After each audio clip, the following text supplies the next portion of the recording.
Shri Ram Gopalu Bhajamana Harana Bhava Bhayadarunam Shri Ramachandra Gopalu Bhajamana Harana Bhava Bhayadarunam Navakanjalochana Kanjamukhakara Kanjapada Kanjarunam Shri Ram Shri Ram Gandharpa Ganita Amita Chavi Navanila Nirada Sundaram Patapita Manahu Tadita Ruchi Shuchi Naomi Janaka Sutavaram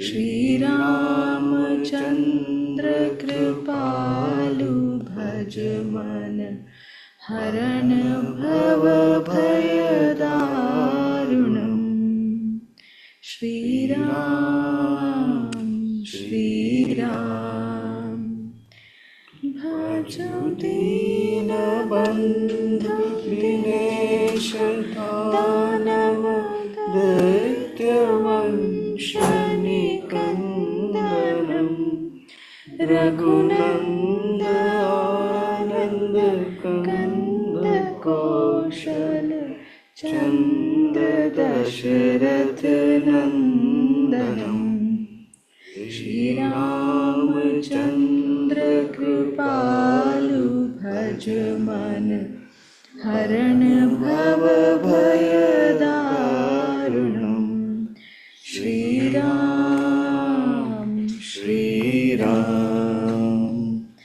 Sera Mukutta Kundala Tilaka Charu Udaru Anga Vibhushanam Ajanu Bhuj Shara Chapadhara Sangrama Jita Kharadushanam Shri Ramachandra Kripalu Bhajamana Harana Bhava Bhayadarunam Shri Ram Shri Ram Iti vadati tulasi dasa shankara shesha muni manaranjanam mama hridaya kanjani vasa kuru kamadi kaladalaganjanam Shri Ramachandra Kripalu Bhajamana Harana Bhava Bhayadarunam Navakanjalochana Kanjamukha Kara Kanjapada Kanjarunam Shri Ram Shri Ram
Check, check.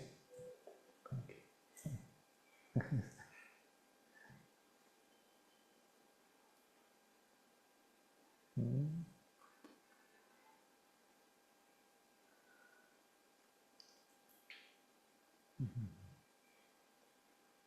So before we get back to the reports, what is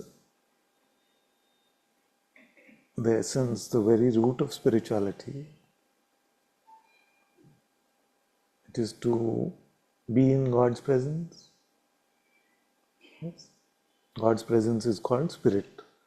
So that has to be spirituality, isn't it? You have to be in God's presence. You have to be in Atma's presence for you to be spiritual. Now, if you're not taking time and coming to God's presence,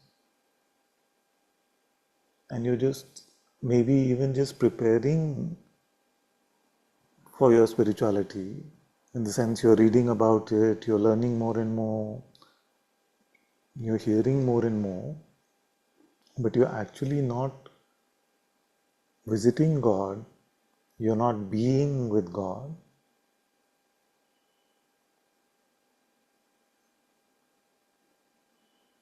then you haven't yet met the depth of what spirituality actually is. And all of satsang is just so that you can learn this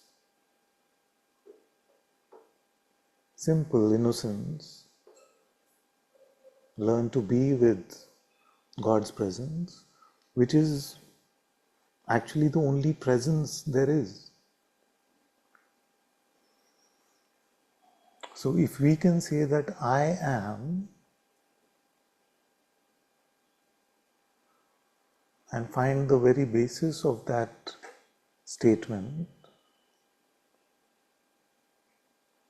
even though you were looking for your own presence, the one that you actually found is God.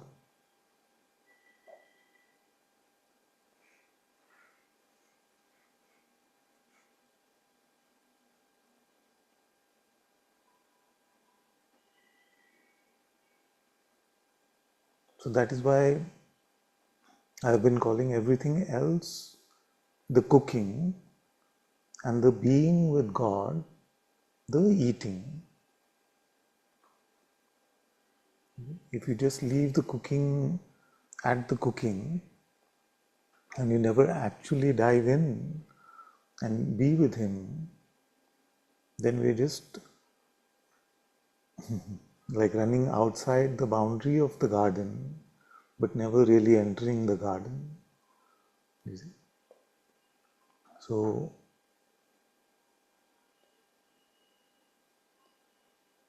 to enter the garden is important because that is where true love happens, true insight happens, Atma Darshan happens, Atma Gyan happens. And it is only in Atma Darshan that we can say that we are spiritual.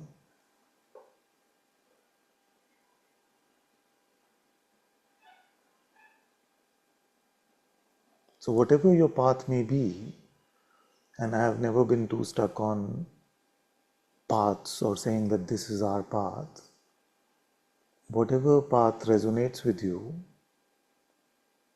this part of spirituality cannot be left behind, cannot be neglected. We cannot say that I don't remain in this way because it is not my path. All true spiritual paths must come to us being with Spirit. And to be with Spirit, you have to empty yourself of yourself. For that moment at least, it must appear to you as if you have died to everything in the world and especially to yourself. Because you cannot hold on to the world, cannot hold on to your story and truly be present fully with God.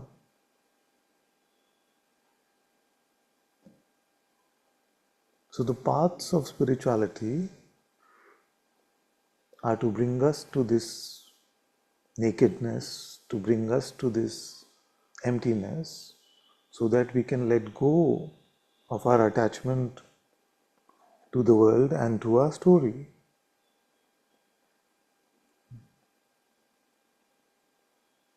Whatever the path may be.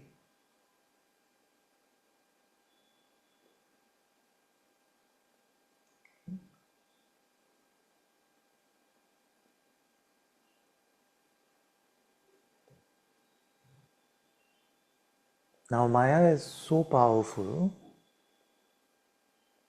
that you need a lot of faith to have faith that God is here. The God, the One, He is actually here. You see, because Maya convinces you otherwise.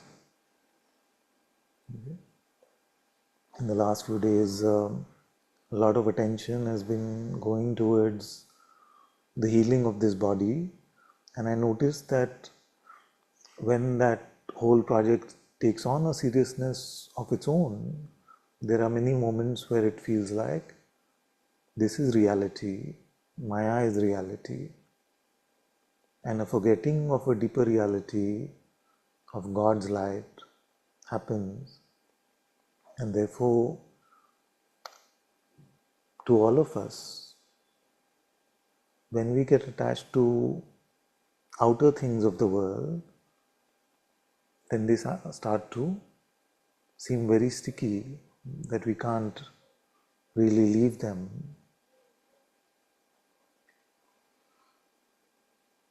But no matter what the circumstance, there is nothing higher than being with God,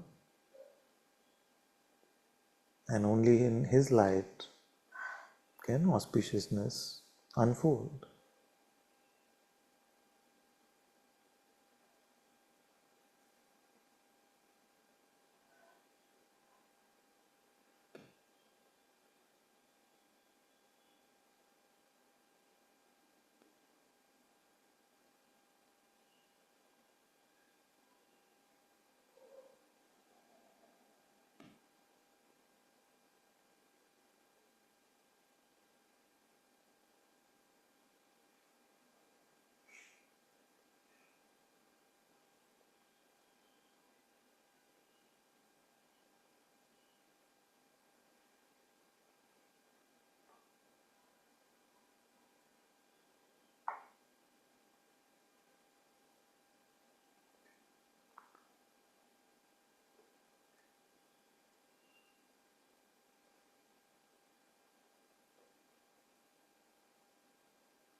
So if there is a purpose of this moment, of your life in this moment, what is that purpose?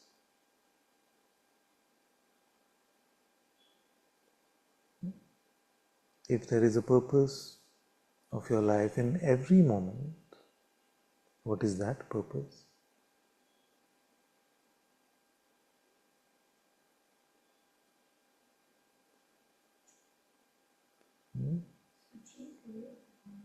Yes. Especially when it seems difficult. What happens to us? We can sit in the heart temple.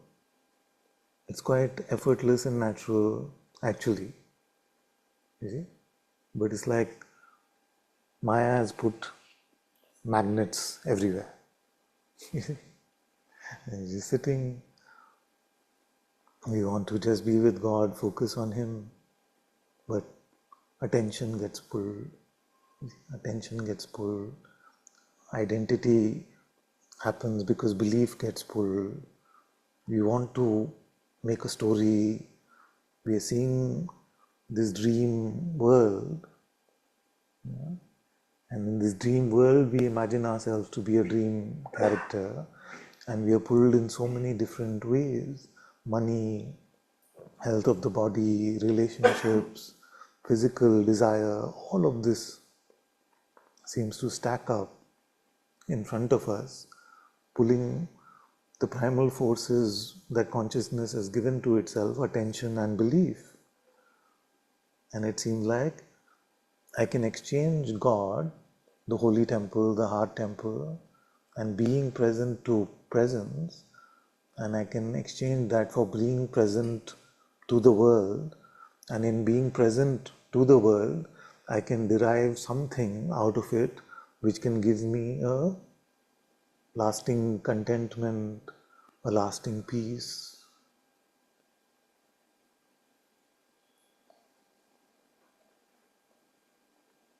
You see? So Maya is nothing but a set of magnets, constantly pulling us in, saying this, leave him, you leave him, you come with me. So, you see? So Maya in that way is called the mistress who pulls us away from our beloved, who is calling us in, saying, come, you come with me, leave him, he is not going anywhere. You see? And the magnet can be in the form of some sort of fulfillment, some sort of even entertainment, you see, enjoyment, let's just enjoy, leave him, leave. Whereas the only joy is to be with the source of joy, which is Him. The source of all that is good is Him, her, whichever way you want to relate to God.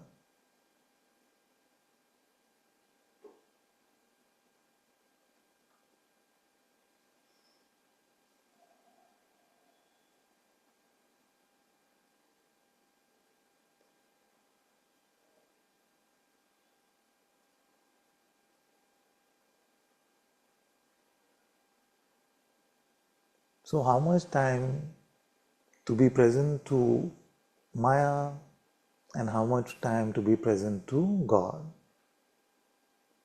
Because the battle is really just about time. I've repeated this a few times, but it's important to remember this. You see? We may say tomorrow, but soon we will run out of time. Maya says, indulge today, pray tomorrow. Indulge today, God is not going anywhere. You see? And sometimes it doesn't even say indulge, like this body issue that is being dealt with. It says, no, you sort this out today. You can start praying tomorrow. You can get back to prayer tomorrow. You see? It also says, one of the things it wants to attack for teachers is that it wants satsang to stop.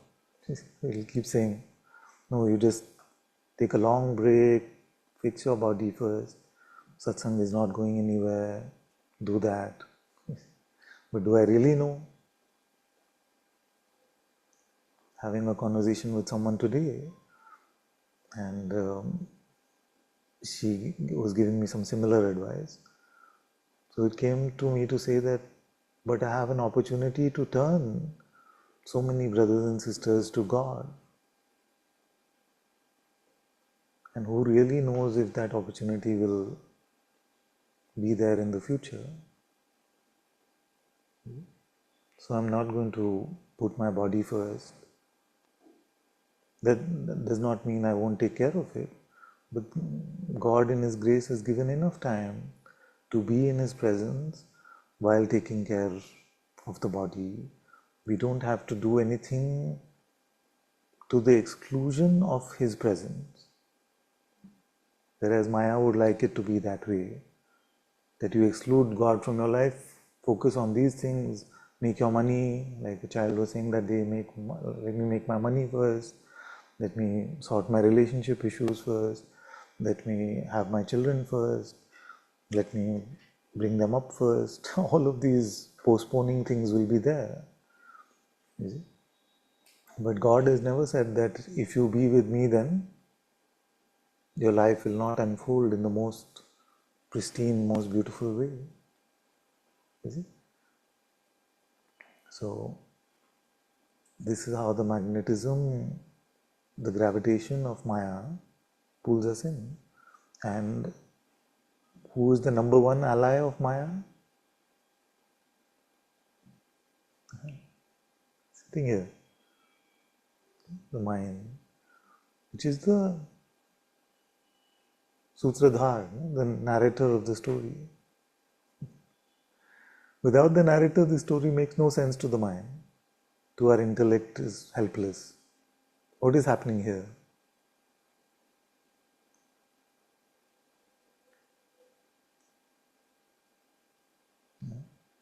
If you did not have any narratives, what is happening here?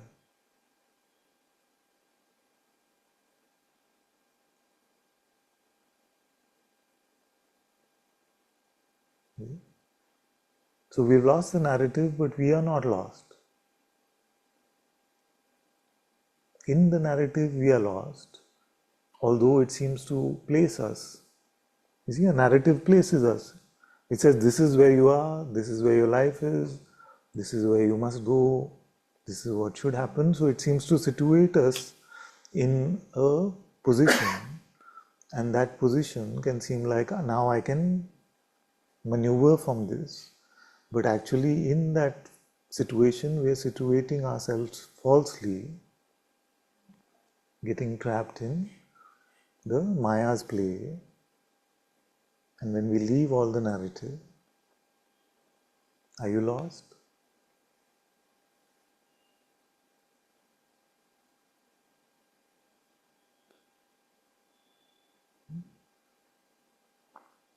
You may say that there is no lost or no found.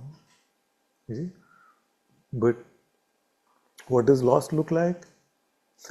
Lost looks fearful, helpless, looking everywhere, scared. You see, like that. But when you are empty, are you lost? No. You're actually very stabilized. You see? Because God is with us.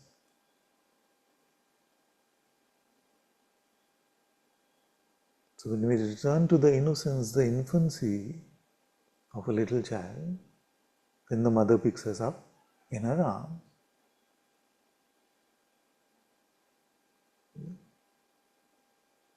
When we get stuck in me, then the mother also allows us to play. She knows where will they go, where will these children go. Come back to me.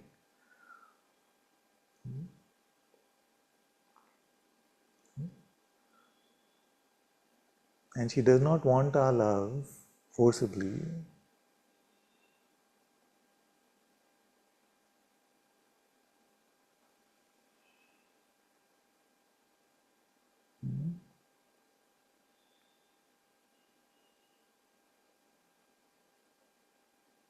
Love is not love if it is forced.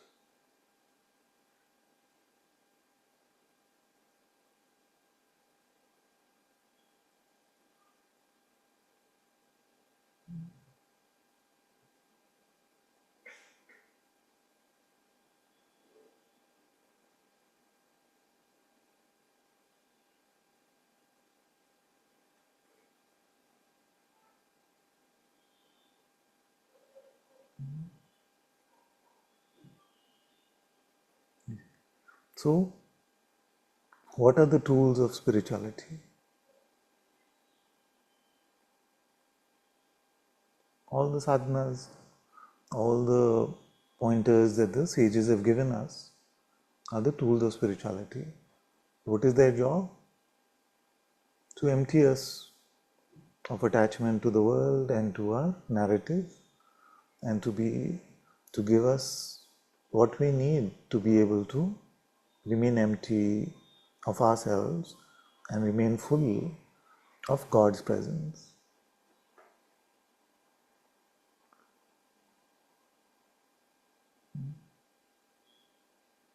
Is it? And that remaining full of God's presence is always a question of faith.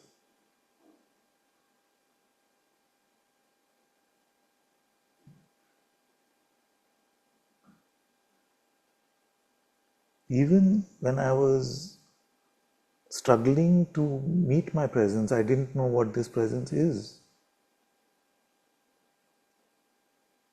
For many years, I went through this struggle, but in faith, I continued to do the inquiry, I continued to do my sadhana, to do my reading, all of that for many years continued.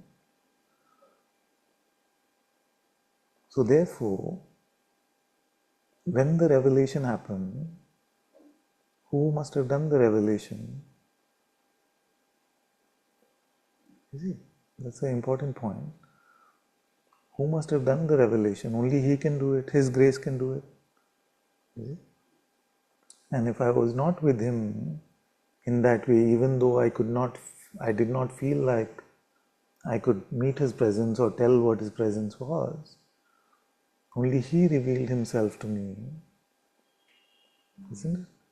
So, it is why I'm saying this is as encouragement to all of you who feel that, but I don't feel His presence yet.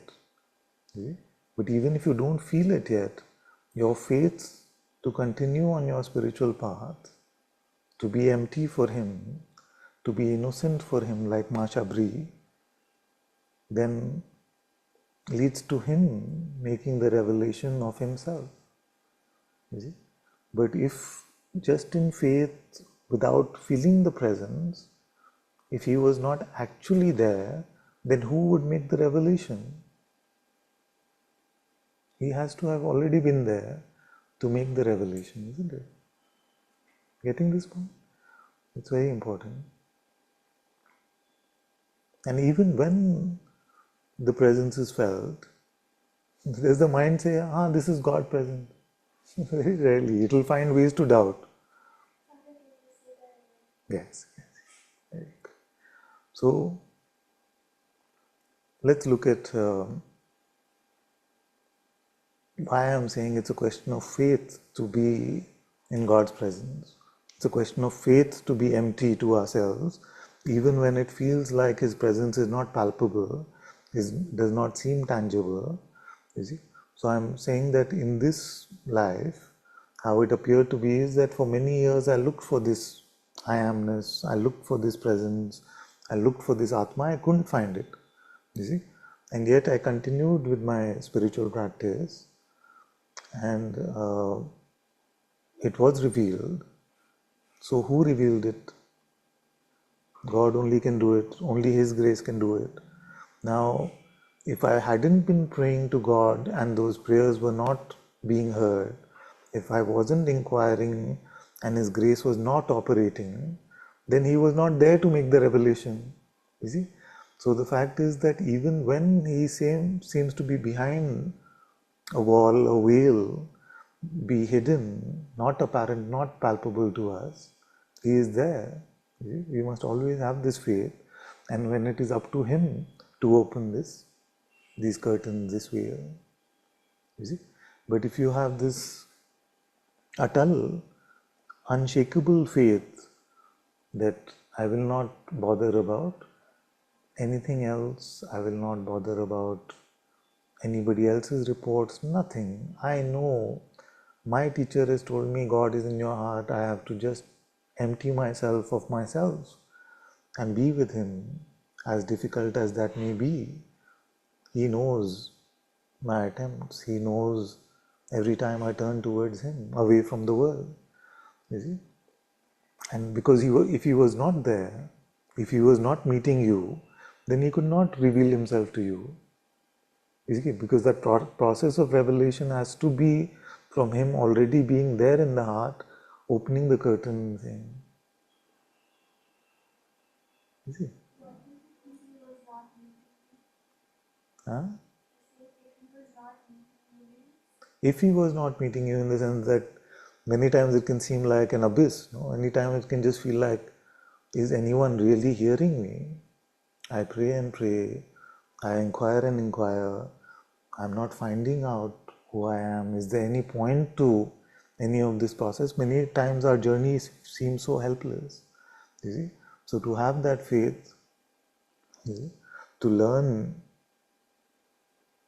especially from the one that you call your teacher, is very important. So if you can really take this to heart and trust me on this fully, that God is here, He has a holy chamber in your deepest place, but nothing is ever hidden from Him. And your effort to turn towards Him, your effort to love Him, He is aware of every single breath you take, and your effort is never missed. So, with that courage, with that patience, with that faith, you have to be in this. Getting? So, because it is not that He makes a new home there. He doesn't make a new home in your heart. His home has always been there. The home is revealed to us. It's like if the lights were empty and a plane flew past, and the lights were off and a plane flew past, they may not see that there is a home here. But when to put on the light, He knows best. We cannot second guess His judgment. You see, our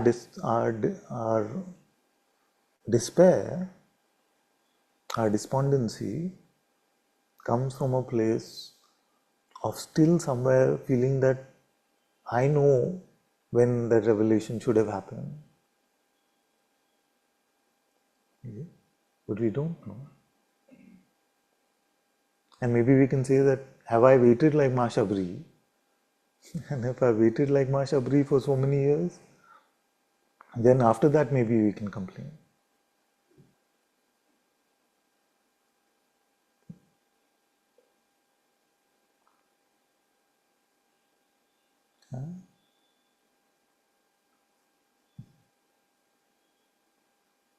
So do you feel like the Lord of a gazillion universes has a home in your heart, literally? Not your physical heart, but your spiritual center.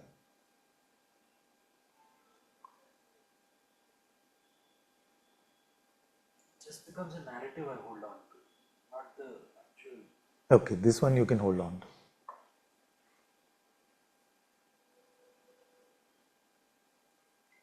Then other narratives go. It is still there. So, if the path of the bhakta is the path of the jnani is to be empty of every narrative, which leads you to the same insight. The path of the bhakta is to see God in everything, to make every narrative about God, to make Him the central character of your narrative. You see? So pick one and just stay empty of all narratives. 10 to 10 please. Okay, but if you're just switching between these two, it's okay. Even that is okay. If your only two positions are completely empty, oh God, God, God, no problem. God and me is okay. Yeah, God and me is okay. God and me is okay. Not me and God. Yeah? Who's the main character in your story? Is it, I used to say this for years, constantly, every satsang. Is it me for God or God for me? The life of a bhakta is me for God, me for God.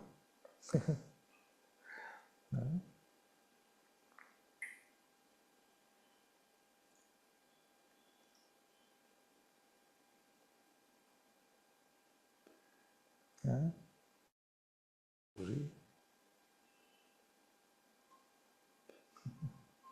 Either no story or God is the main one. Like these days it's like I want God's love so that I don't look for it in the world.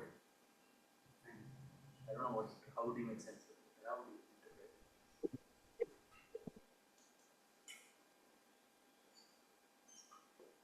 it? Okay, what happens after that? So when you say I want God's love, so I don't go grasping for it, then what is the... I feel it at times, and it's good to stay. I'm getting no complaints. It's very good. But when I don't do this, today I didn't do anything. Many things happened, and now I feel I'm not getting it, and so Yes. in the world also you don't get it. Inside also you don't get it, It's and only, five it's only something. 6:19. Yes. So Tonight. there's still time today. Yes.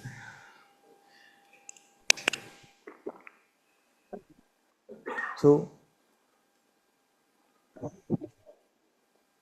whatever the path may be, even if the path is called a wordless path, you see the many Zen paths, it's like the wordless path. But they still call it the wordless path. You see? So at least one pointer is always needed because that is the nature of Maya, that one sword is at least needed to chop off the magnets. So, so even if that pointer is no, like Zen has a path where the answer to every question is no, isn't it? So it's like neti neti. It's like the Ripu Gita. And nothing, nothing, nothing, nothing, nothing, nothing, nothing, nothing. Is it? But that nothing is needed for us to clean up.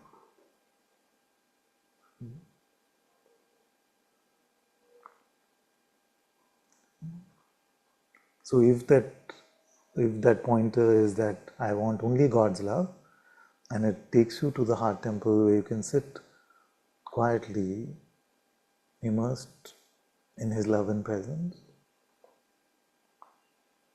that's all you need. You see, then there you don't have to keep repeating, I want only God. It is empty with Him. Then if you find yourself getting caught up in the magnets again, then you use the pointer again, then you return. You see, that's why we're doing this contemplative reading, where we're getting so much beauty, so much spiritual juice from the words of the sages and scriptures, where they propel us into our hearts. You see? So if you're doing reading, if you're doing Advaita sadhana, lecture, Davina, any of these processes, but we're doing it merely for intellectual understanding, then that's not it. It must lead us to that contemplation, it must lead us to that nididhyasana where we're sitting empty in our hearts.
Now, when you sit, okay, what is the longest time any of you have sat in your sadhana?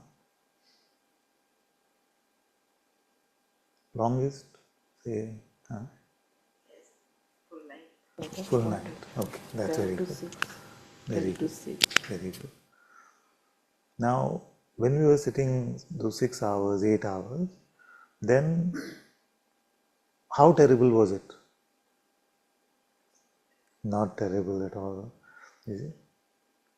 What kept us there for 6 hours, 8 hours? Just beautiful. Is it? Just beautiful. Now it is very important to notice the difference in quality of Maya's magnets and the beauty of this love that we feel in the emptiness of ourselves and the being with God. So, what is the difference? Have you noticed the texture of it? Maya's magnet, very persuasive. No, you come. No, you come. Come now. Come now. The opportunity is knocking. You have to grab it. This kind of very authoritative, persuasive, tempting, very in various ways persuasive. And when we are in that holy place, we don't want to leave. But it's not that somebody is forcing our hand, isn't it? Have you noticed the difference in there? It's not that somebody is forcing your hand. You just immersed in so much beauty, like she said, where you may not be able to explain what that beauty is. Somebody may say, okay, did you see lights? No, I didn't see lights. Did you see some great bliss? No, I didn't see any great bliss. Were you having some experiences? Were you doing time travel? Were you doing astral travel? Was something happening to your kundalini? All these things may happen, but they don't need to happen for us to find beauty there. Is it? So it's a beautiful inward meeting, a beautiful inner rendezvous with the divine, which is very different from how Maya operates. Have you noticed this? It's important to just, as you learn to stay there, you will notice the difference. Why am I staying? Not for wanting something. After a while, even our spiritual desire doesn't matter at that place, isn't it? We may start the process by saying, like, I was foolish like that, so I would say, today I will not leave till I find out who I am. Today I will continue the inquiry till I find out who I am. You see, like that. But after a while, when you come into that stillness, that intention is also gone. You just want to stay there. You see, because you feel love. You feel not a pushy love, but a sweet, freeing love.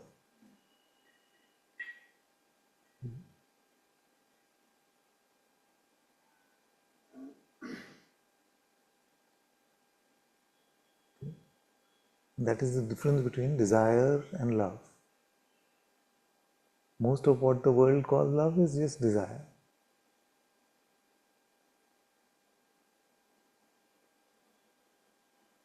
But that unconditional, just being, just happy in being, just happy in being.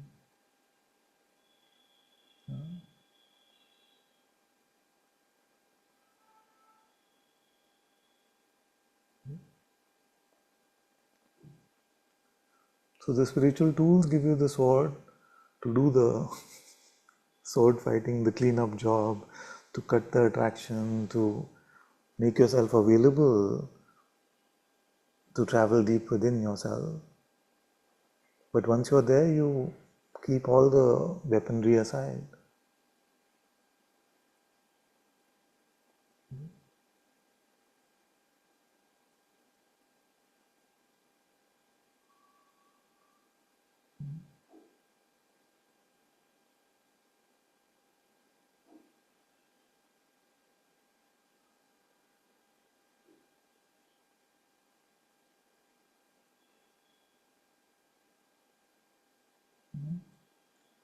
So, should I illustrate this? So, you may wake up one morning, or maybe something happened in your life, and you find that your head is a marketplace of ideas. Just this, that, do this, like that, like that, like that. You see? Then, by grace, you may remember that that is not your true life, and you may remember the tools that your teacher gave you. So, you may say, I'm so caught up in Maya, and you may start to inquire or start to pray. Then what happens? Suppose you are praying, then you say, Lord Sri Ram, incarnation of God, have mercy on me, a sinner, bless my heart with the light of Atma, Ram, Ram. Then, oh, but what about my work at it? Oh, I got caught again. Then you notice that, and then you try again. Then something midway through, then again. So that is the like a spiritual warfare that happens between Maya and the pull from your heart, or that which you know is most auspicious for you, is most right for you.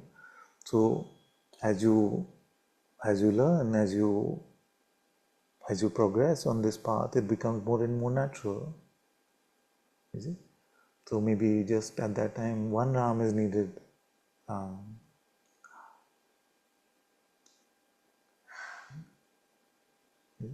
Same way it could be something, this one said this, how could this say this, how could this happen? I have no money in the bank, I have no this thing, what's happening? All that suddenly, but who? Who is it? Who is it?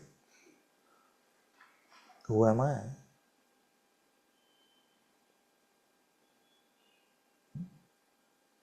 And again it may, then again, but who?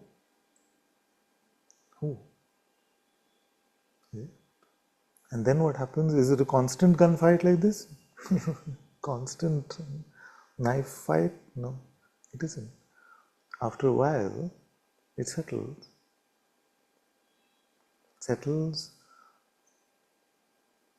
and hopefully settles into a wordlessness, settles into a quietness, where you're just being, and just being in love.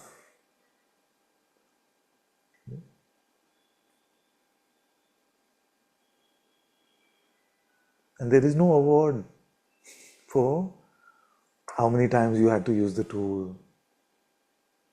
Some days Maya seems to really bring out all its forces. Some days it seems easy. So you don't have to judge yourself on these things. The idea is just spend a moment there in the quiet place. Spend another moment there in the quiet place. Spend another moment there.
So the trickster then many times tries to whisper in your ear,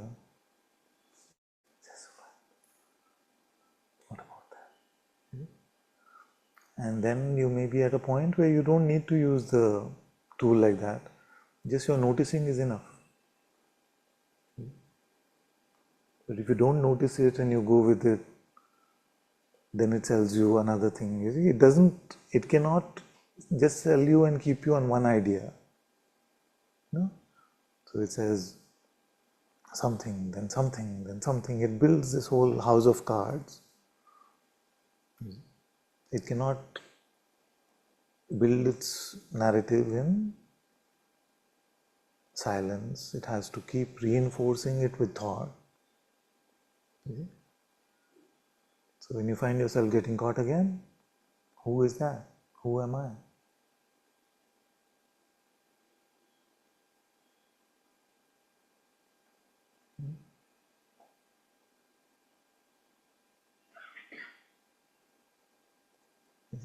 So in this way, then your inner flame, it'll seem like your inner flame of sadhana is burning bright, and things that the mind is trying just getting burnt easily.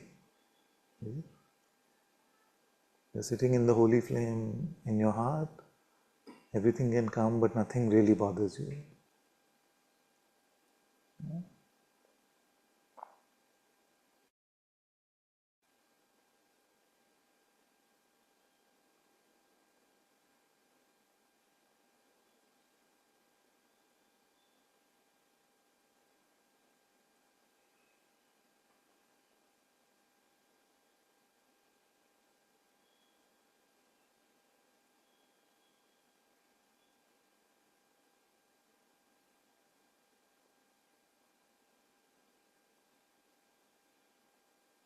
Then you find that life is playing out.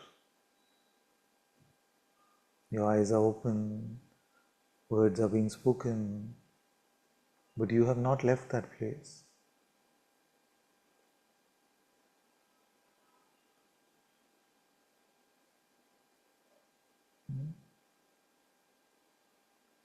You haven't left that place. And when you do, you return using whatever tool you're using.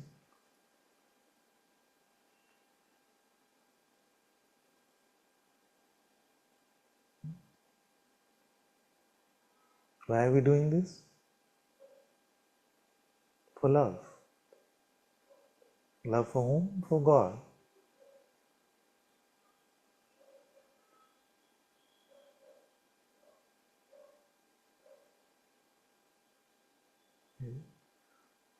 Because if you're doing it for anything else, even if initially it provides a momentum to your practice, that itself will become blocks that you'll have to cut through later.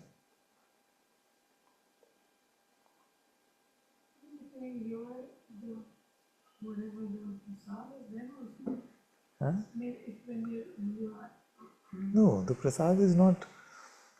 Unless you're saying that your intention was to do the sadhana for the prasad. That's not what you're saying. No. What you're saying is that we are given this prasad of joy, we are given this prasad of love, of bliss, of all the beautiful things that may unfold. But we have to receive the prasad, taste it, enjoy it, but not get attached. You see? And that's very difficult when you're starting out. I remember when I was starting out, when experiences would happen, then I would start my practice the next few days hoping only for that experience. You see? So the freshness of, the aliveness of being was blocked because I wanted only that particular experience. You see? So we have to be careful with the prasad because it is up to him what prasad to give every day. What is the return gift is up to him. So, no, what I was saying was, Father, that if you see that when you're in that zombie way, so awful now, that you want to run back to leave that and to come back to the heart temple, then it's so wonderful to be there. That I don't know if I can't say fully with integrity I'm doing it because I want to be with God, but I want to be in that peaceful way which I find being there, right? So that's what I'm asking you. So maybe then even this, the horror story, if it comes, is actually, if I take it as prasad, because it's pushing me back to going into that, to leaving it and seeing the contrast of Yeah. how awful it is and how silly it was to live that way. Is that correct? Then I'm not, then I am still praying, loving God, right? Yeah. It's all right. What I was saying is that if we pray like that song, अपनी भी तो lift करा दे. That is the like you're helping so many. Why aren't you helping me, God? Please help me also. Then if that is constantly it may provide some initial motivation for those who are beginners. But if that remains a constant thing that changed my life also, if it all becomes about getting something in Maya, then who is really our God still? And God is not our God. God is just a genie that we're using to get better things in Maya. So we still worship Maya more than God. You see, if we want things of the world out of that, out of Him for whom these worlds are nothing but peanuts.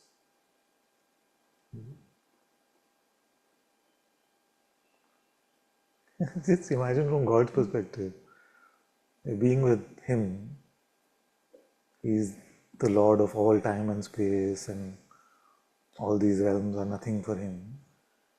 And you're just like, can I have this tiny grain of salt? That's it. After being with me, that's all you want.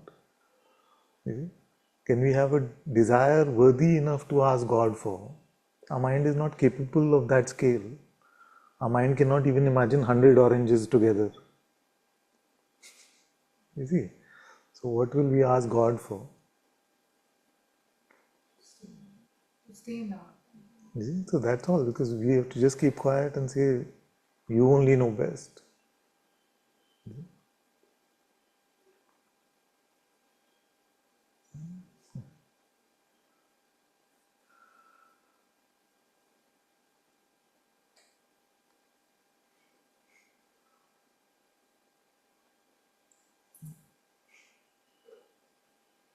Okay, having said that, if you find that if you're worrying about a particular topic for a lot of time, then it's better that you pray and ask God for it instead of worrying.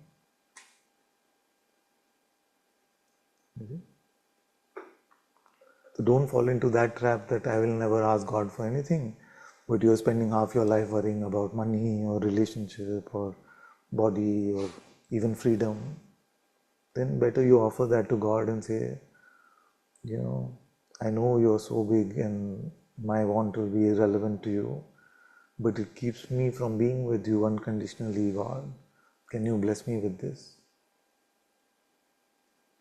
That has more integrity than really wanting it, but when it comes to spirituality, we have this pride that I can't ask God for anything.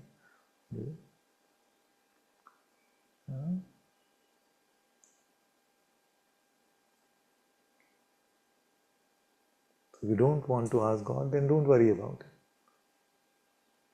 Because in your worry, who are you asking? You're asking this guy. You're asking to solve it for yourself. You're asking the non-existent ego, the me, for resolution.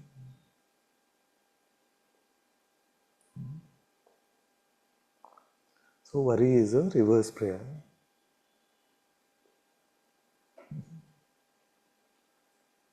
Because you're putting your faith in the false one.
So if most of what I've said is clear, then satsang becomes just the environment in which you get a taste of this directly, intuitively, or the interactions are mostly about this is the trouble that you're having in your sadhana, this is the struggle that you're facing in being with God, and how can help be provided to you, how can you be supported in that process.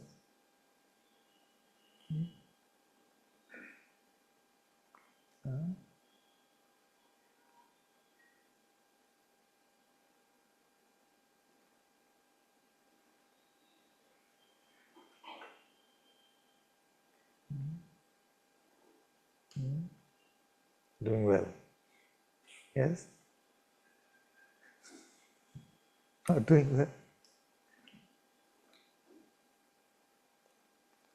But since we last met, you only went to Thiru and came back, so it couldn't have changed.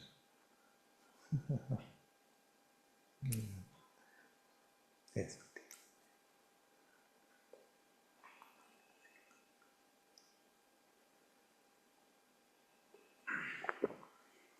It doesn't have sugar, no?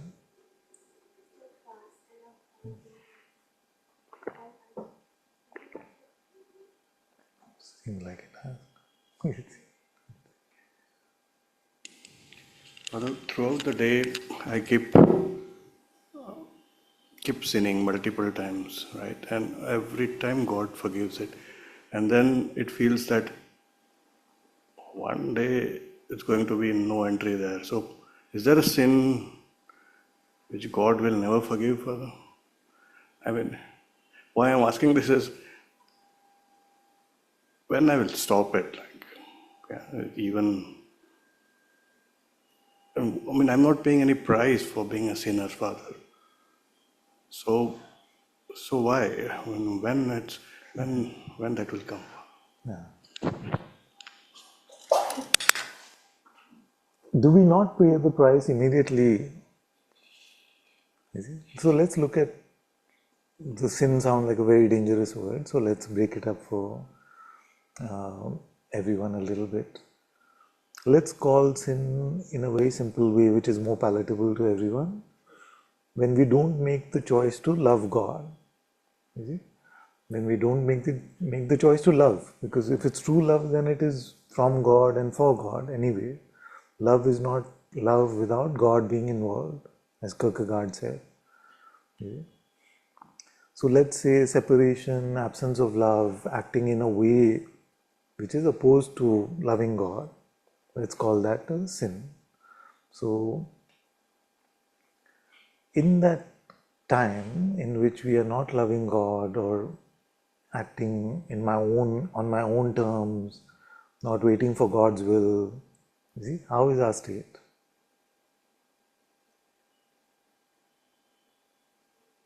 That itself is a punishment. Exactly. So when the branch is disconnected, when the leaf is disconnected from the branch, it may feel like it's doing really well, it's flying, but all its support has been cut off, and after a while it realizes actually that it is not flying, it is just being taken by the wind to a place which is not beautiful, to a place which is not holy. But every moment of disconnection is in itself enough. A lack of love in that moment itself is lack of love. In the sense, we don't even need to call it punishment.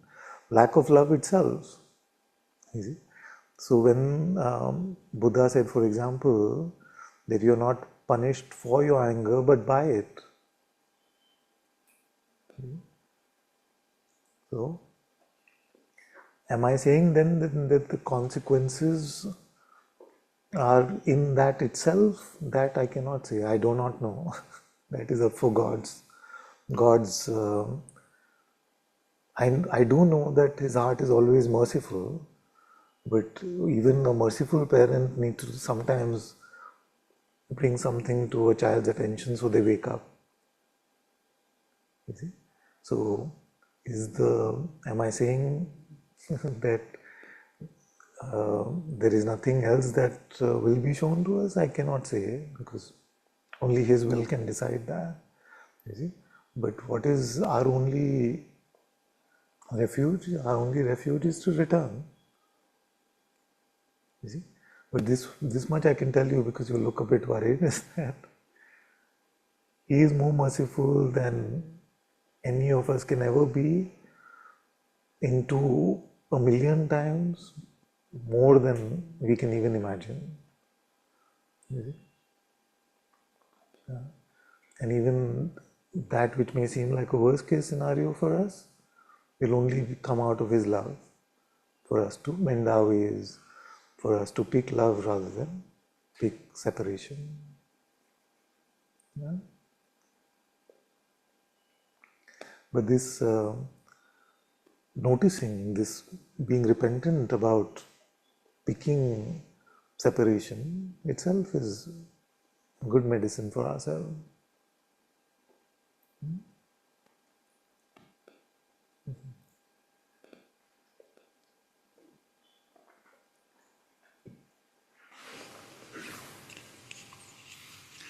So one point I want to make before you start is that many times, especially for those on the Jnana path, feel that it's nothing to do with virtues or how we live. See, it's got nothing to do with that. All I have to do is sit and do my inquiry, and I can be angry, I can cause havoc in the world, I can be untruthful, I can be unkind, not compassionate, not loving. You see, I can differentiate, I can do everything, but I just have to, because this is like a mechanical process, I just ask myself, who am I? And God has to reveal Himself to me, because I have now come to the highest path. You know, the highest path. Every path, everyone says this is the highest path, but I see that is very rampant in the Jnana path especially. You see, but we must not be under that delusion. Of course, the inquiry itself will lead us to emptiness, and all the virtues that need to grow in us grow when we are in that emptiness. But it is also good to decide for yourselves that I will banish anger from my life, I will banish selfishness from my life, I will banish lies from my life. You see? We may fail at those, but you have to try wholeheartedly. So, even in the Jnana path, in fact, Adi Shankaracharya would have said that you don't get entry into the Jnana path unless you can fulfill these basic qualifications. It's only in today's YouTube world where we can access everything and read any book. So, but doesn't mean that we don't have to work on ourselves in that way. Of course, the best way to work on ourselves is to be with Him, but under the guise of non-doership, under the guise of non-duality, we cannot make excuses for living in avidya, living in darkness.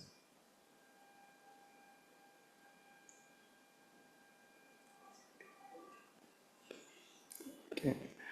So far, I have been practicing being empty, like Guruji's just be exercise in the morning, like we Using? Guruji has given Yes. like we remain a witness. So I am following that 10-15 minutes early morning. So my question is, when I have to remain in myself and not get attached to the thoughts, so do I do with intention? Because holding on to myself, like just imagining, okay, I will not indulge with thoughts come what may.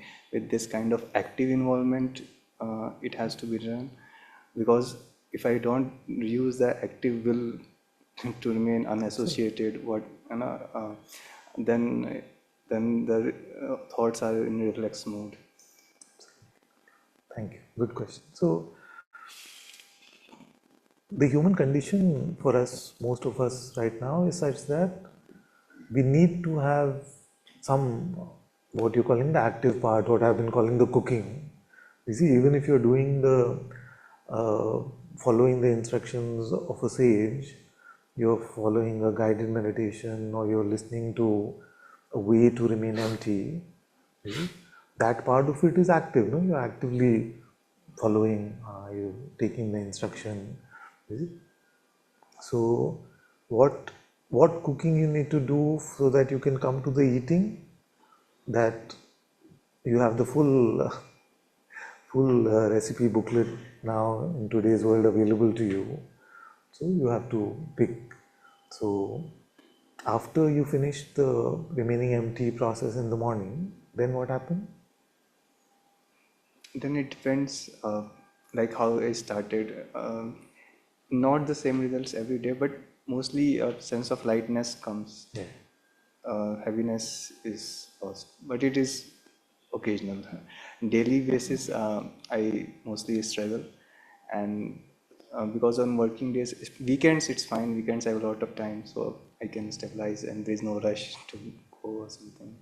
So when I have time, so I devote it, and it works well. So start your day like that is beautiful, but because it doesn't seem to propel your entire day, and it can't, and any 15-minute process will not take care of the entire day for us, you see. So it's a very good start, excellent start, but have something which keeps your spiritual anchor throughout the day. So whether it is inquiry, whether it is japa, whether it is whatever resonates with you, to remain empty, to remind yourself to remain empty. I don't know if work gives you the time, but to listen to a satsang, anything that keeps you in that nirantar state. You see, you can't, for where we want to be in our life, which is to spend our life with Him, we have to give more of ourselves throughout the day to be able to do that. So experiment with a few things throughout the day. You can do the inquiry. You've done the inquiry before this process. You've done the inquiry. So why don't you remain in the inquiry?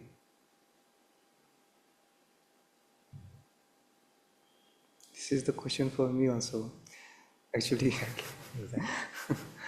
actually, I had last conversation with Guruji some 7 years ago, and he told me, you find out what is in your way, what is your difficulty, why you can't do it.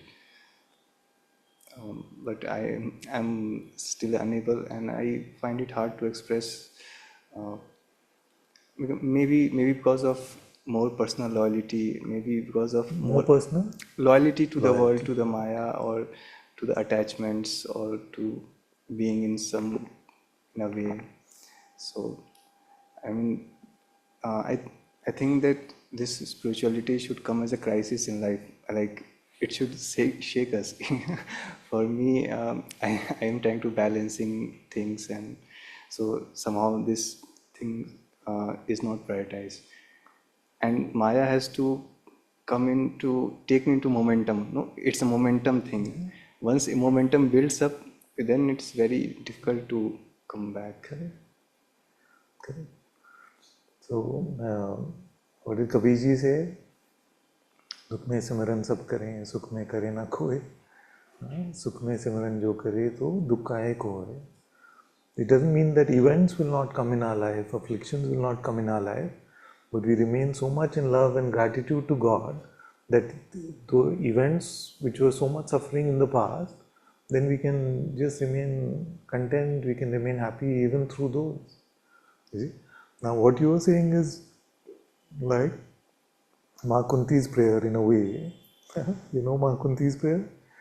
Ma Kunti made this prayer saying that I only pray to you, I only spend time with you when I am suffering. So what I want you to give me is more suffering. So I will pray to you more. If that's what gets me to pray to you more. I am saying that because I am telling you, start devoting most of your day, if not all of your day, to God. In fact, have the intention to devote all of your day to God, then you will be able to devote some part of it. Are you getting? Because if you say, I'm going to only devote some part of it, then even that part doesn't happen. If you say, I'm going to devote all of it to God, because there is Maya, we are able to devote some part of it to God. Okay? So, take it as a imploration, as a pleading, as a command, as whatever you like from me. But do it so that you don't have to be at a place of suffering to make that switch. And it may seem like, oh, when suffering comes, I'll just switch. But in suffering, it is not that easy to switch. Like if you look at people around you, if you look at a lot of family members, especially in India, they're all faithful to God in a very limited way. You see, they feel that when suffering comes or when I'm really old, then I'll just switch to God and make myself spiritual. But when these bodily afflictions come, when money problems come, when things happen, then the mind is so caught up in those things, it's very difficult to make that switch. They're not able to, you see. And then at best, till the end of their life, they're able to get to only a very lip service type spirituality, and may God bless them even for that much. But we must, when things are good, we must make that switch.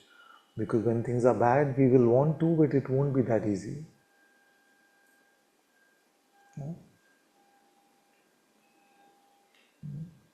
There's nothing so important in this world. Sometimes when my children may ask this question, I say, क्या रखा है यहाँ पे? What is it so much? What will happen? That we give our whole life to Maya. What will Maya give us so much in return?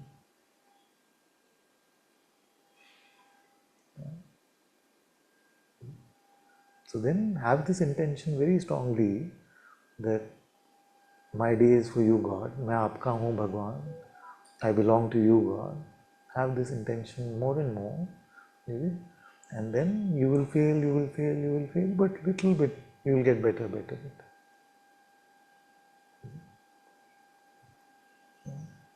Father, I see this battle more in this being with God, in more of inner, I would say, means you are not saying that work should not continue or something should not happen. Means flow of life has to happen. There is no point in being rude or being okay, now stop or something in that sense. So what you are pointing is something inner thing to do. Correct.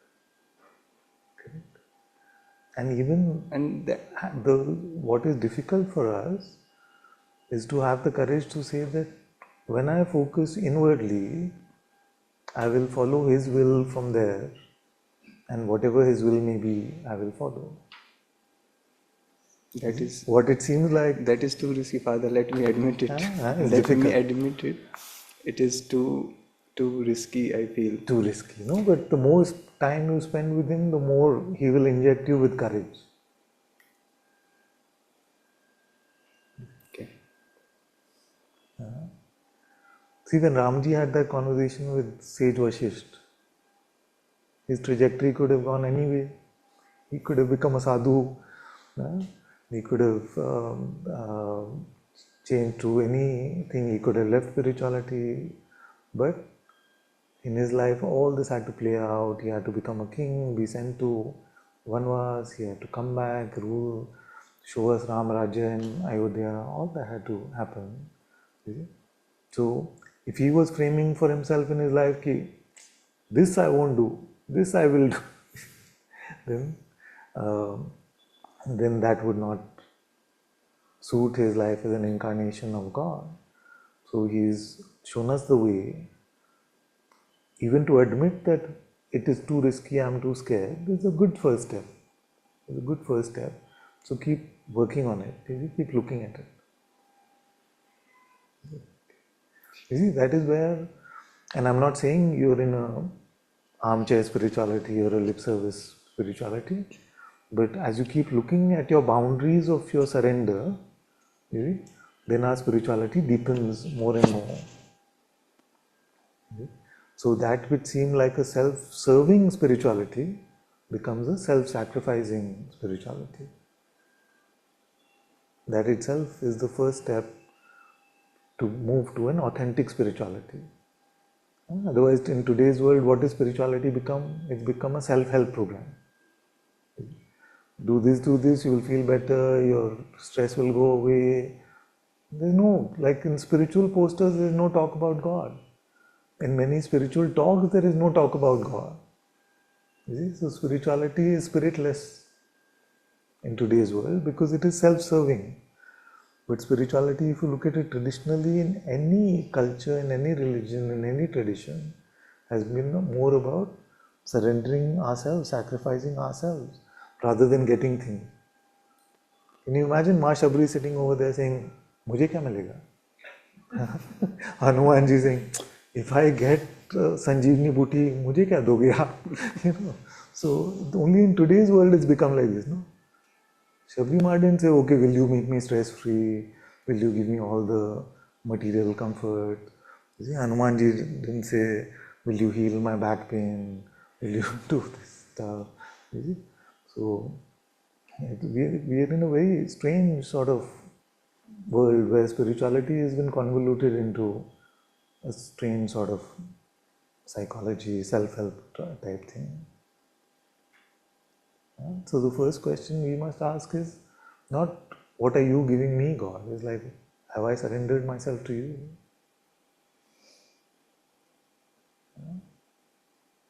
Slowly, just look at it and it will expand.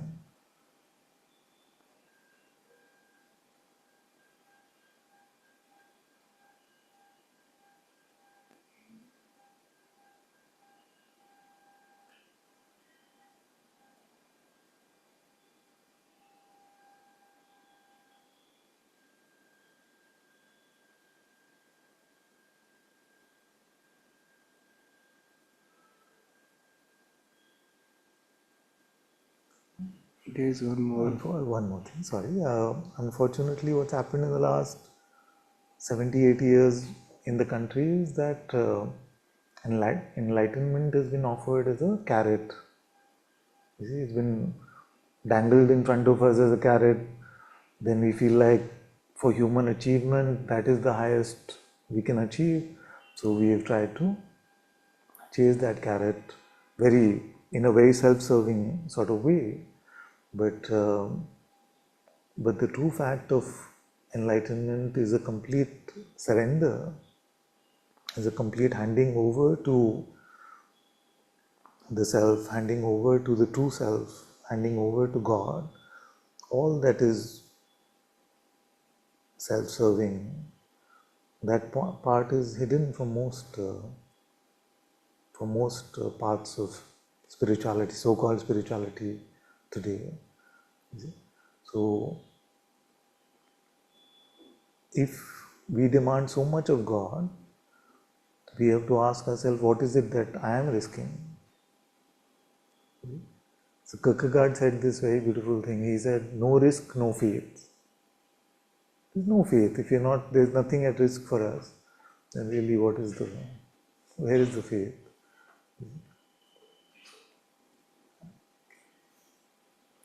This is about surrendering thoughts. Okay, very very basic thing. Suppose we are in meditation and some thought is coming, or suppose we are doing something work, but a thought about some other thing is coming. Maya basically means thought which is not relevant to the present moment. This is how I see distraction, I would say. So generally the thoughts invite the identity to the me that we believe ourselves, which we don't see but we assume and respond from that position. It calls to that me. So surrendering the thought means, can I say ki, okay, thought, uh, I leave it to God, because I may worry about that thought later on. But for now, can I say ki, okay, I surrender to God, or God will deal with this? Is this the way of surrendering the thoughts, or not worrying? And only when the situation is there and the thought relevant to that situation is coming, then only I deal with that thought. It's a good way. It's a good way to say, I will surrender all of this to God. Whatever the mind is bringing up to us, we say, I surrender to God. You see? But the thing is that because, so I'm just making the connection between what I said earlier and this part, because it may seem like I don't have to risk, I don't have to be self-sacrificing, I just have to, can I just surrender this thought to God? You see, so what is the environment, what is the atmosphere in which that surrender can happen? You see, if you're not willing to put your head on the block for God, then you will not remember to surrender every thought to God. So both things go hand in hand. So keep surrendering as much as you are able to. That will give you the strength to put yourself more, your ego on the block more and more. And as you put yourself on the block more and more, the false self, then you will be able to surrender more and more as well. Yeah. So, yeah, but that process of surrender is good. That intention of surrender is very good. Thank you. Okay, let me hear the reports online, and then my family has threatened to invade the satsang hall if I don't leave by 7:30, 7:40. Let me hear. Let me hear Divan.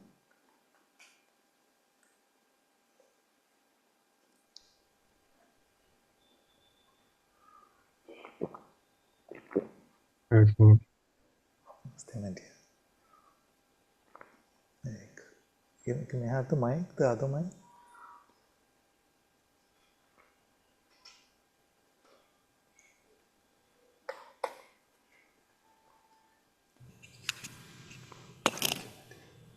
No, guys? Thank you so much. Yeah. I'm very grateful that I'm like realizing more and more how fortunate I am to have you as my master, you know. Because I feel like the words, like the guidance they are giving is like very, very key aspect of like spirituality, of true spirituality. And I've been seeing that even when I really intuitively in emptiness hear the words of Christ and even the saints, and it's like they are all pointing to like of returning to emptiness. It's like all the words are like pointing of like returning, of going back to emptiness somehow. It's like everyone, it's like every true spirituality is pointing to that. But another reason I want to also come is to like just check with you like how, because you were saying you were like asking everyone to like say how like the tools that they're using to like stay with God. Because I don't really have like something is not fixed, but one thing that I do know is that it leads to emptiness, like to be empty.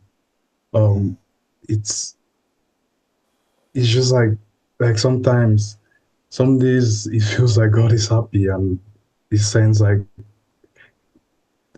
this. It's more easy to the palpability of the presence of God, of the Holy Spirit is more strong.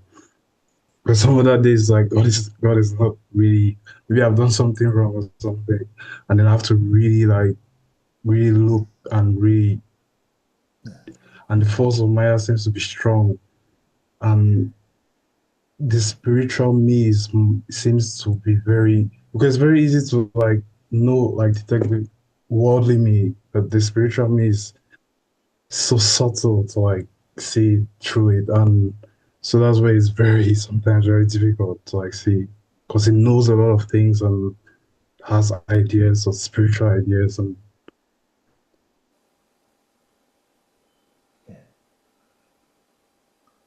So when and we also sorry. just something I have to say for that. That is why I've been speaking of the texture so much. You see? The texture, the mind cannot replicate. The stories it can try and fancify, make big, but the atmosphere, the texture within, the non-pushy love, the freeing environment of the holy presence, the mind's positions as high as they may sound, can never replicate. So as we learn to live in our hearts more and more, in his holy place more and more, we get used to the environment there. And as we get used to the environment there, which is impossible to actually describe, but you will notice even the slightest position that you make, even a spiritual position that you take, it that environment becomes contaminated. You see, it seems to get a little bitter. It seems to get a little grainy.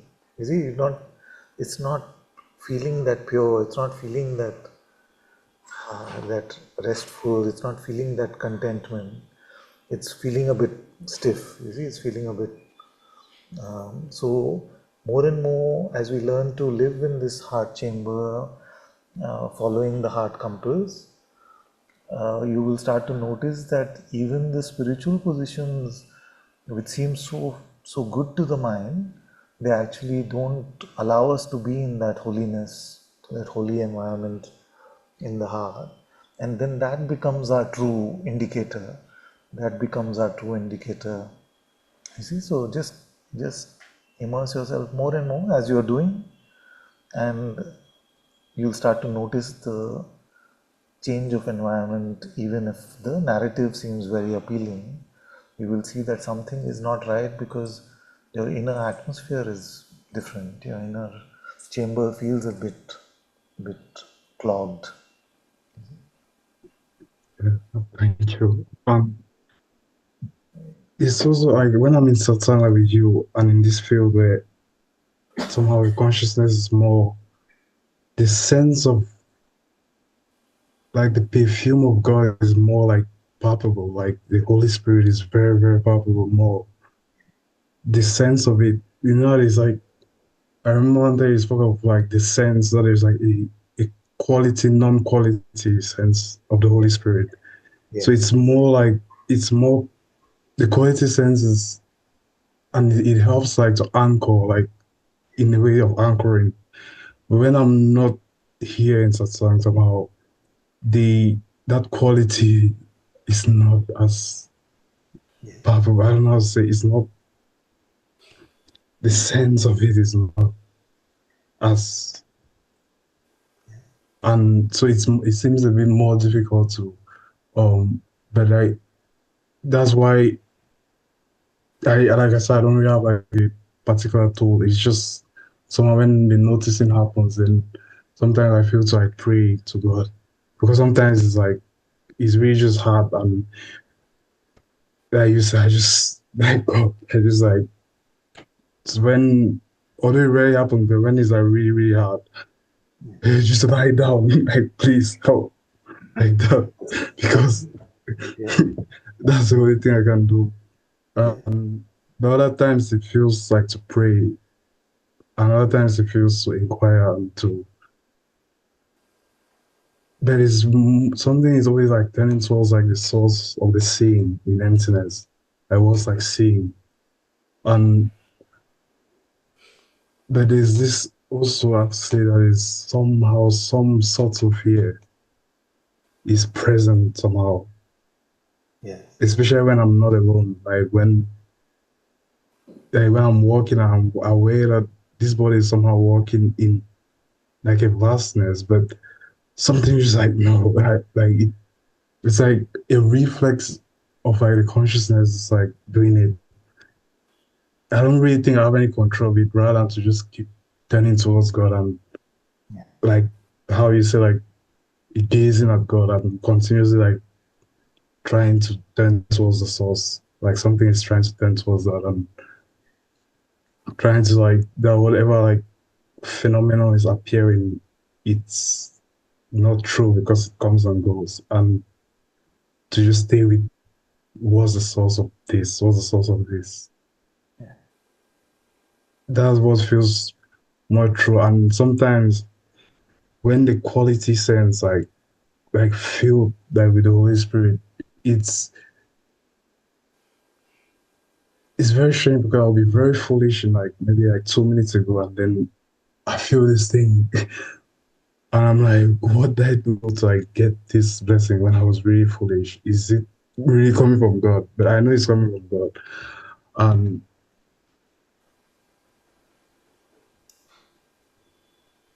like even now, I can feel it's here somehow. So a few things. Very beautiful report, very honest report. Um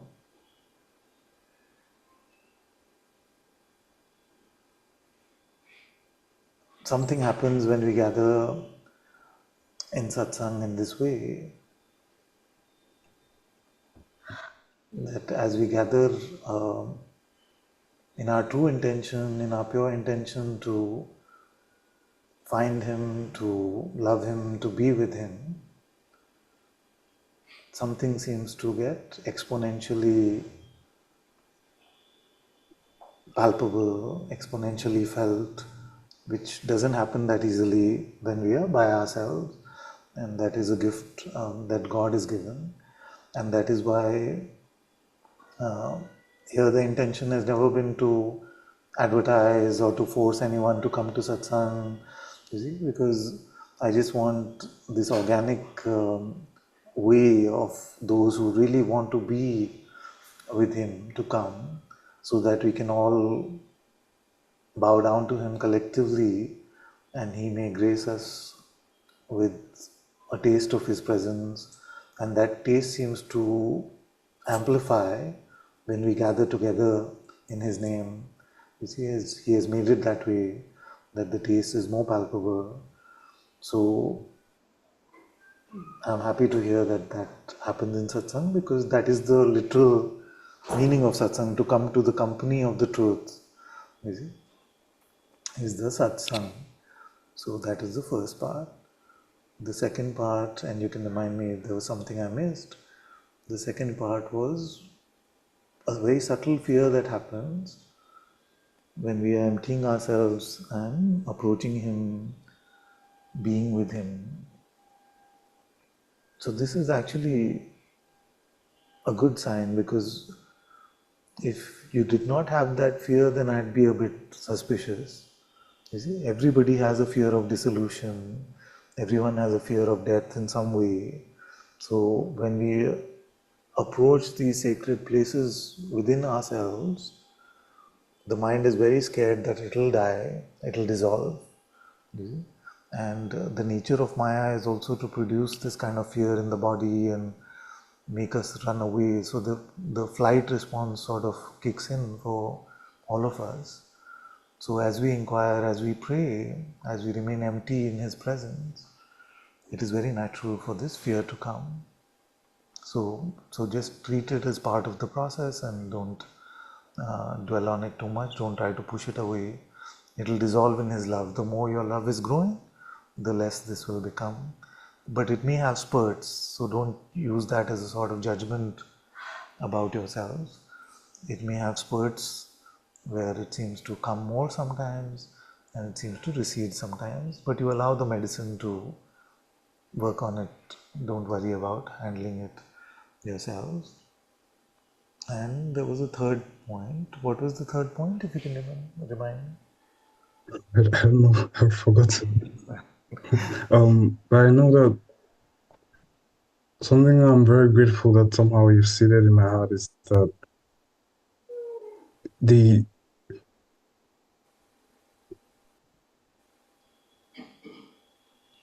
like the spirit of truth, it's like the perfume of truth is you cannot hide true concepts with it. And that's something that I feel like is the most important thing that I've somehow absorbed from you is that like when something is true, like even with the most clever concept, it's not going to it doesn't the most right concept, but if I'm not standing in the truth, Yeah. it's still false, even if it's correct. And this has been a very big sword. And I feel like and I know with the grace of God and through your grace is going to really help prevent future traps. Because like the spiritual concepts are it's very easy to cement them and Yes. plant and be rooted in them. And you showed me that the only true place is emptiness, which is the temple of God. And this temple itself is made up of the Spirit of God. And that's why I always try to like turn to that whenever I see that the consciousness seems to be personalized and something tries to, I don't know how it happens, but the intention to be depersonalized itself somehow, sometimes it transports me back to the temple, but it's not all the time that it's like, and also I realize that the Holy Spirit in my heart seems to really love, so there's some songs that like devotional songs as well, which when I just hear them, like I can tell that God is very happy with me, and it's like a reminder. And some things very like subtle, like points of reminding, and very mysterious and subtle things. And but I just know in my heart that to be empty and all true parts. This is something that I know definitely in my heart is that is leading you to the ocean of emptiness. It's like they all empty themselves there. Because it's only there that you somehow know if someone is true or not, and I'm very grateful that you've made this in my heart. Very good, very good, very good, very good, my dear. Bless you so much. Very good. With devotional songs, with devotional music, it's like an explosion because we bring two pieces of magic together. Like our human intellect, our human mind is too limited to understand even music by itself, how music works, why music makes us feel the way it does. We don't understand. There are many scientific studies on it, but they don't really get the essence of what music is. And when we make it about loving God, about devotion to God, then it is completely something else. Sometimes I just feel like this is what heaven must sound like. So when some beautiful music, which is very raw, which is very true in its love for God, not not as much the where people are more interested in the performance rather than the loving God part. But even that sometimes can have that effect. But just someone singing or creating a piece of music dipped in the love for God is just tremendously powerful. Tremendously powerful. So I hear you on that.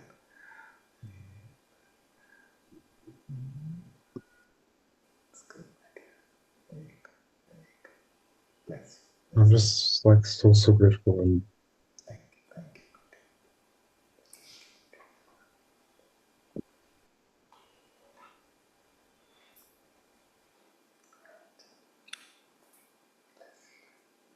Okay, let's go to Clarissa quickly. Hello, Anandaji. Thank you very much for you for the Sangha, and that I can come. There's a fear come, because now I don't feel this tightness which I have felt before. Now it's getting wider. It's that as I have sometimes very deep experiences, and then the next time is like I don't have any connection to God anymore, and everything is very tight. Yeah. And yeah, and there is a lot of pride and arrogance, and that I pray to become more humble and to be more at your feet and to hear your voice in my heart, that I really can follow you. Adik. So,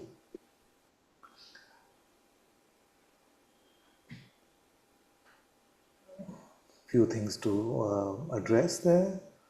Firstly, is some good news that for those who are the most proud and most arrogant, will never see that they are so proud and so arrogant. So already you cannot be at the top level of pride and arrogance if you're able to report that about yourself and you're able to see that for yourself. But constantly, all of us have to keep spotting our pride, spotting our arrogance, keep looking at our foolishness.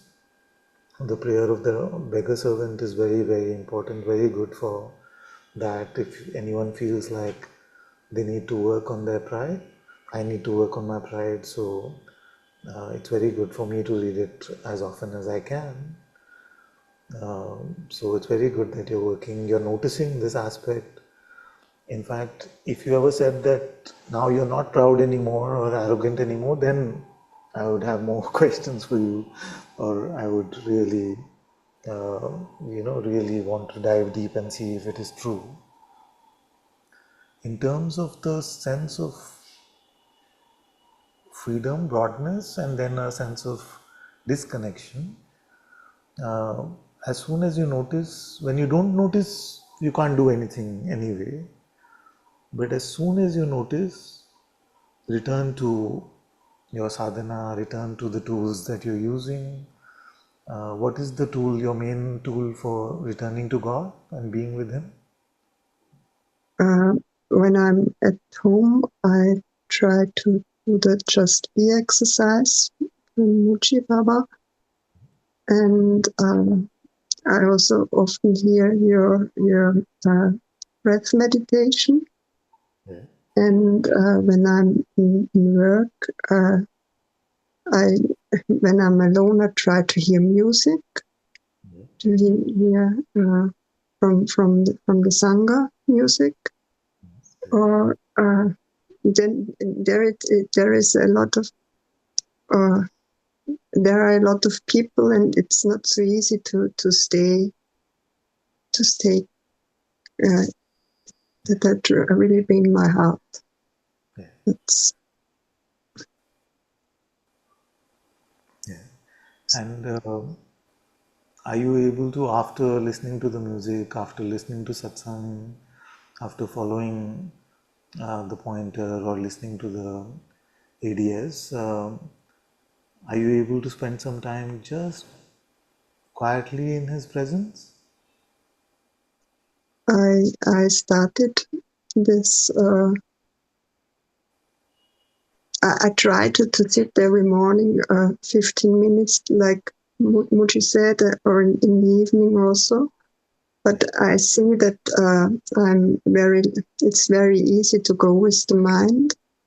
And I try or when Muji said that we should recede, that I really try to step back and to look. But it's really that it's easy. I'm easily distracted. I pray for more strength and for more discipline. Very good, very good. So you're lucky, all of us are blessed that we have such a broad toolkit available to us. You see, most people, at least in the past times, would have access to just one pathway to God.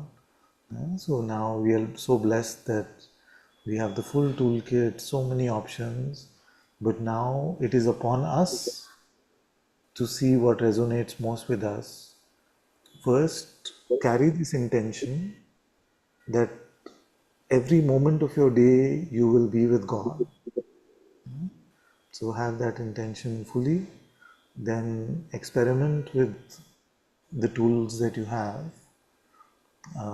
and see what keeps you there, what brings you, even during your work day, when you're involved with things, what what helps you the most. Maybe there is nothing that keeps you 100%, but what helps you 10%, 20%. So slowly we grow in that. So every moment of our life then can be inspired by God. His breath can be felt in every breath of our life. And so so the point of that 15 minutes is for it to become an unceasing prayer, for it to become an unceasing presence. So so experiment with this some more and see, carry the intention for a week, and then maybe tell me next week what is your feedback on that. Trying to be with God constantly, what worked, what didn't work, what are the things that immediately seem to pull you out, what are those tools which immediately bring you back. You see, so these things we can get into more detail, but first you must have that intention. Your intention should be to belong to God, you see, and that is very good for your pride also. If your intention is to just not be except to belong to God, then that will help a lot.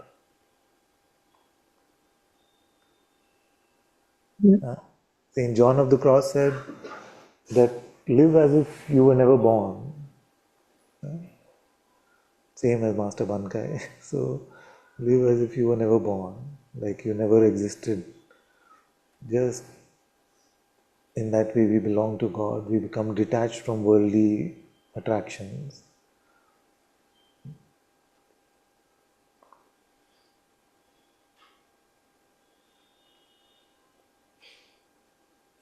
Good, very good. So will you report back to me soon, and we'll Yes. see. Very, Thank you very much. very welcome. Thank you. Bless you. Let's go last to Radhesham ji. Ram Ram आराम जी, भदर। कैसे हैं आप? बढ़िया है। बढ़िया, बहुत अच्छा लगा आप सुन के। Very good, very. आप इंग्लिश वालों को तो अच्छा मार्गदर्शन करते हैं। हाँ, what do we do about the Hindi? हाँ, हिंदी में भी कुछ थोड़ा हमारा कहना। हिंदी वालों को करिए।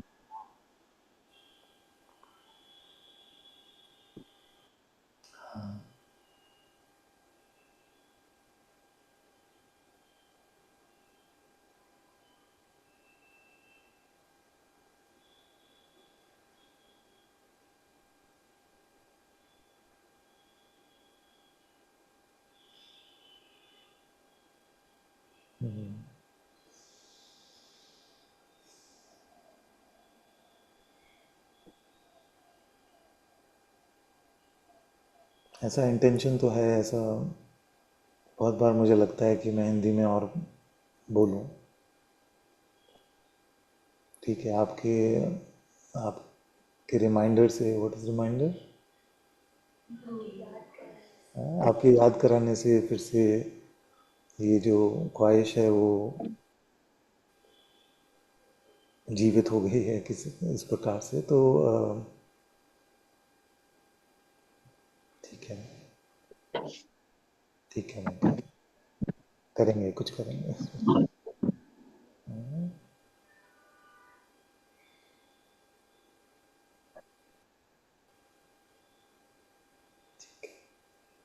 We had said, no, that we had said 15 minutes or half an hour. ठीक है.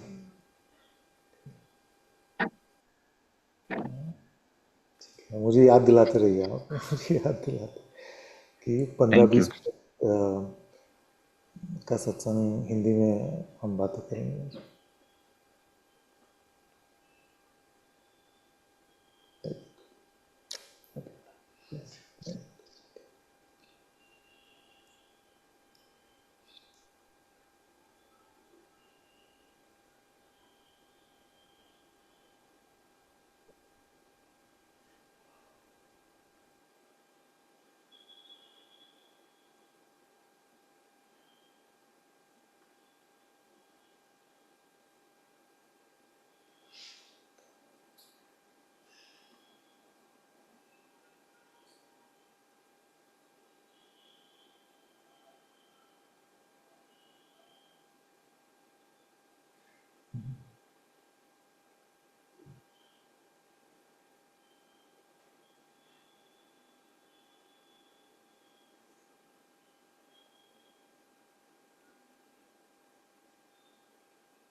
श्री गुरु चरण सरोज रज निज मन मुकुर सुधारि राम निज मन मुकुर सुधारि वरनौ रघुबर विमल जसु जो धायक फल चारि तुलसी जो धायक फल चारि बुद्धिहीन तनु जानिके सुमिरो पवन कुमार राम सुमिरो पवन कुमार बल बुद्धि विद्या देहु मोहि हरहु कलेश विकार तुलसी हरहु कलेश विकार जय हनुमान ज्ञान गुण सागर जय कपीस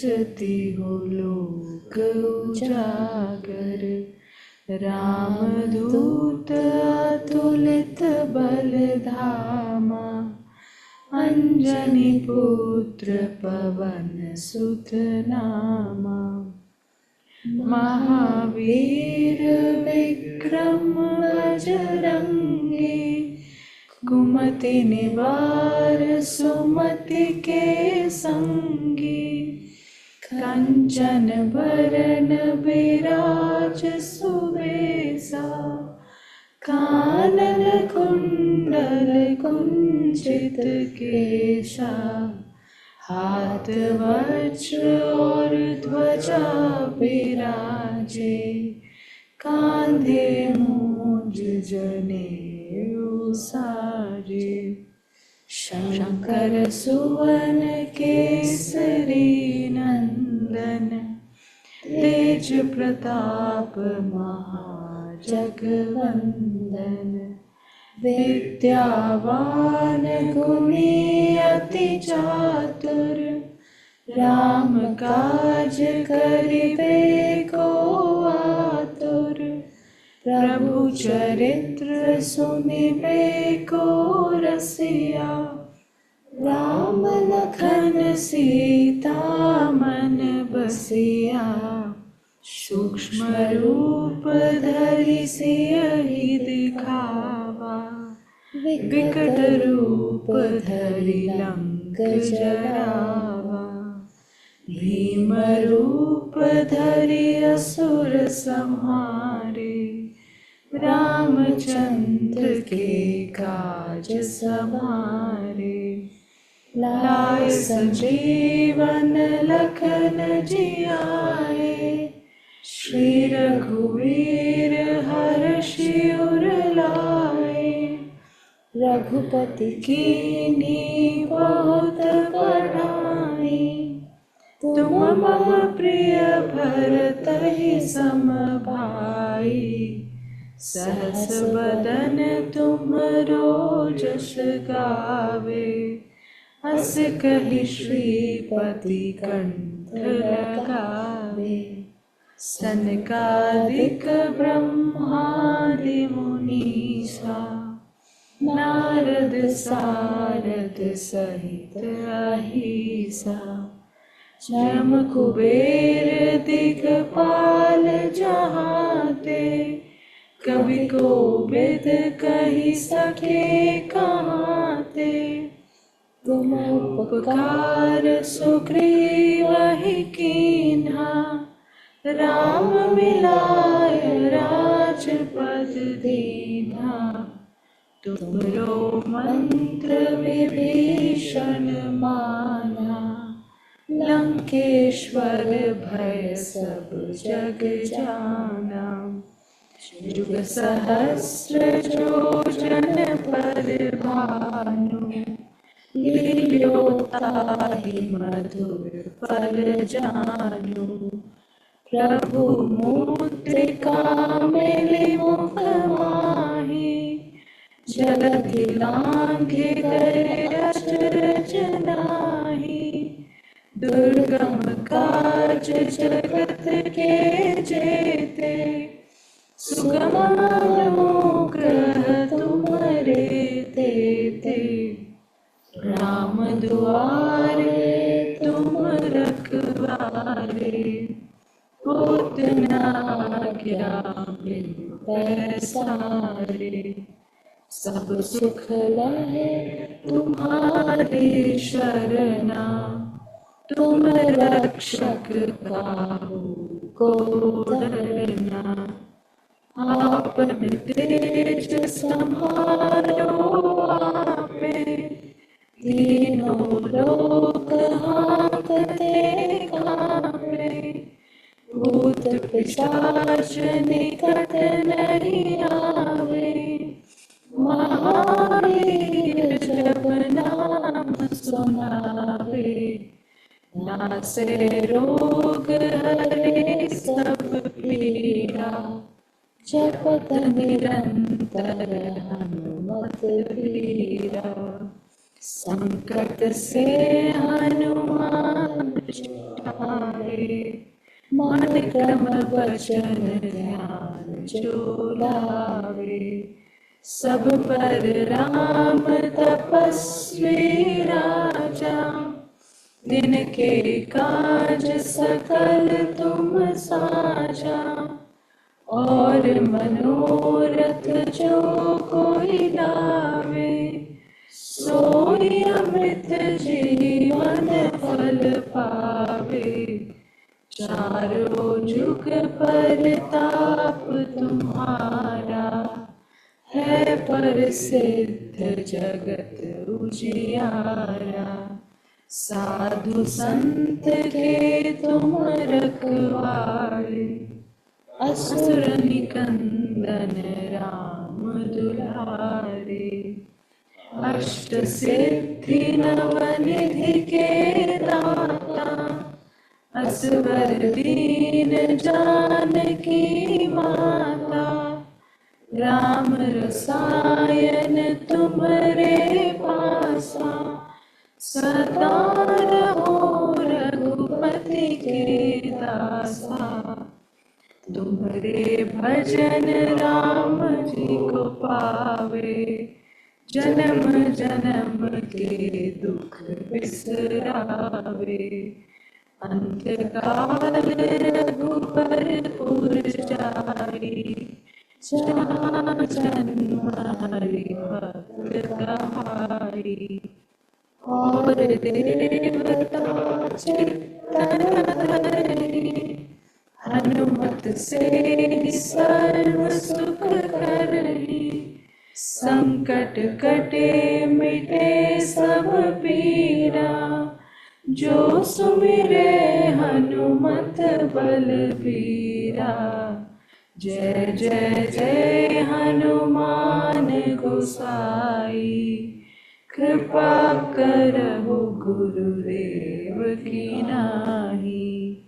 जो सत बार पाठ कर कोई, छूटहि बंदी महासुख होई। जो यह पढ़े हनुमान चालीसा, होय सिद्धि साखी गौरीसा। तुलसीदास सदा हरि चेरा, कीजय नाथ हृदय महाडेरा। कीजय नाथ हृदय महाडेरा। पवन तनय संकट हरन, मंगल मूर्ति रूप। राम लखन सीता सहित, हृदय बसहु सुर